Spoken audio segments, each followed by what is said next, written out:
Hi, good evening, it's Gene. I really don't like doing videos like this, but you know what? I thought I'd just share with you, some of the investigations that I undergo, just to satisfy my curiosity. So I was watching Tucker Carlson tonight. He's put a video out talking to a guy, a scientist, who is on the same wavelength as us guys. He knows that there's something wrong with the community of scientists related to the United Nations and their rhetoric that they're putting out with regards to CO2 being the cause of climate change. We all know it's just an excuse for these few people to rip us all off of billions and billions of dollars can blind. So my response to this was only because he mentioned that the Maunder minimum happened at the same time as the Little Ice Age, and you'll see a lot of people put these videos up showing the Maunder minimum and the Dalton minimum and the Little Ice Age there, and they're saying, look, we're going back into a Little Ice Age right now. But the problem is that the Little Ice Age happened 300 years or so before the Dalton minimum did, as you can see in my comment that I've left here.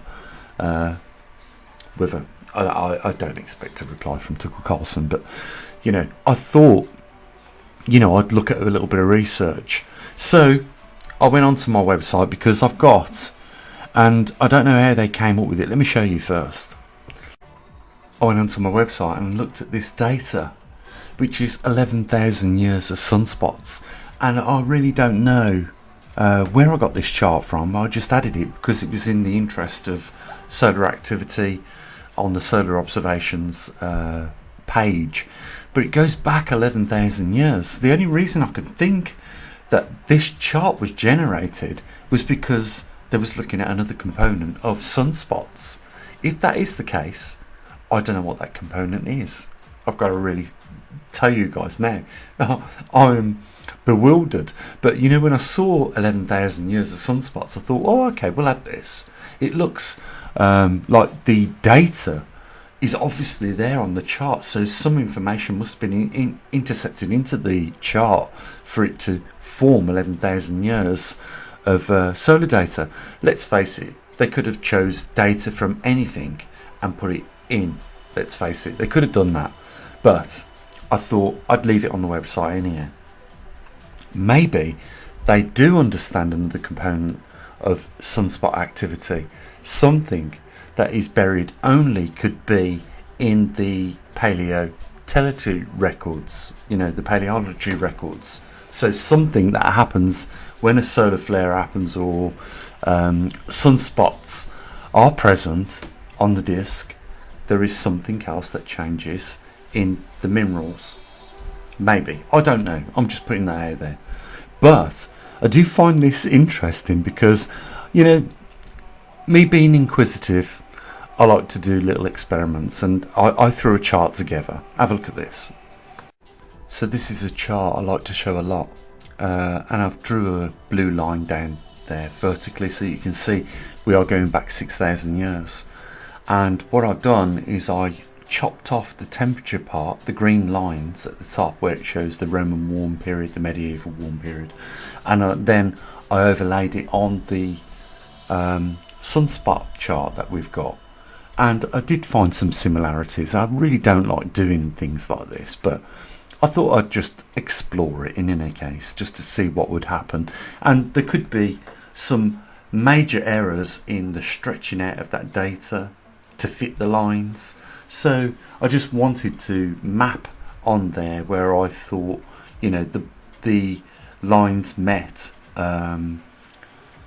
their counterparts from temperature to sunspots. Let's just see what happens when we do that. So we end up with this chart that looks like this, and you can see I've drew the blue line on the the other part of the chart that I've clipped off and added to this. And there are some simulations or similar occurrences going on with the two trends. One is in green, the temperature. The other one is in sunspots. And we know that sunspots over the last 4 solar cycles, which doesn't even account for 100 years of solar activity, we know they're dropping off. And we know that temperature is dropping off on the planet at the moment, at least for the last 10 years. But I just drew some similarity points with the blue lines to the chart of solar activity.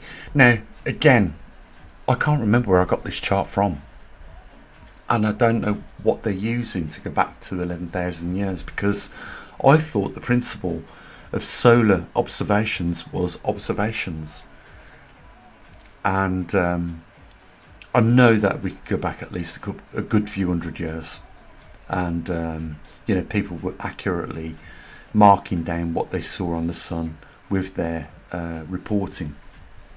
But to say that they go back 10,000 years, which was at the back of the last ice age, glacial period, we're still in an ice age, and we'll always be in an ice age. If we've got ice caps, we're going to be in an ice age.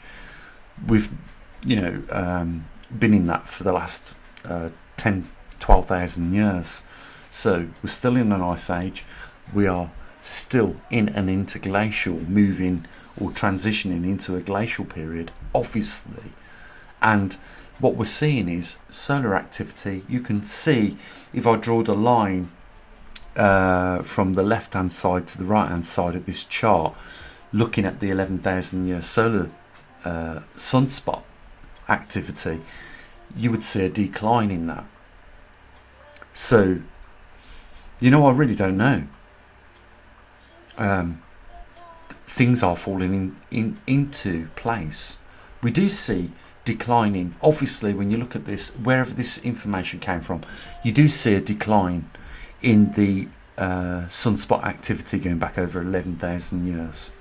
You do see a temperature decline, which seems to follow suit, at least back to the last 6,000 years, where I put the blue line on the Roman warm period, just under that, beneath that, where I wrote that. You can see that as well. And the pattern is, I think, very similar, because we see, a high spot before the 6,000 period, and then a couple of other high spots which seem to match, and then we start to get into the low spots of solar activity. And of course, we shouldn't never outrule solar activity as being a major contributor to the climate on our planet, because even a child will say, what makes it warm today is if there's no clouds and the sun is shining. Yeah, in the winter there is less solar radiance because our angle of tilt at that position at that time of the year. And of course, I don't know what it is. I think there's something else here. It is okay. Is Jean just explaining some of the depths of how I think about this? I think we've missed out a big chunk, and the reason why we missed out a big chunk of solar activity in the 100,000 year cycle is because our sun has not just an 11,000 year magnetic cycle, it also has a 100,000 year cycle, and we don't know what that part of that cycle is. Something else happens in that 100,000 year cycle which we don't know about, and maybe whoever created that chart of the 11,000 year sunspot activity knows about that, but they've not let us know about that. They don't know what that we don't know what that component is what I'm saying. But that might be the component that explains the big chunk of the glacial and interglacial cycles that we don't understand. And if they know it, they can obviously forecast and predict what happens next in this cycle. Now, we're also at, not only did we see the solar cycles declining over the last 10,000 years, which is coincidentally the time that we've spent in an interglacial, but at that same time we know that temperature is declining at that same interval. So we know that even if we've just got the temperature record, we know that we are dipping back into a glacial period. But the solar cycle, according to this data, is showing us the same thing. We're dipping back into a change. And why shouldn't we think it's nothing to do with the sun? And I know I'm being hypocritical now, because I said in that statement on Tucker Carlson's interview with that Chinese guy, I said, come on, the Little Ice Age didn't occur at the same time as the Maunder Minimum. Of course it didn't. You know, the Little Ice Age began 300 years before the Maunder Minimum. So, you can't call the horse the cart that pulls the cart.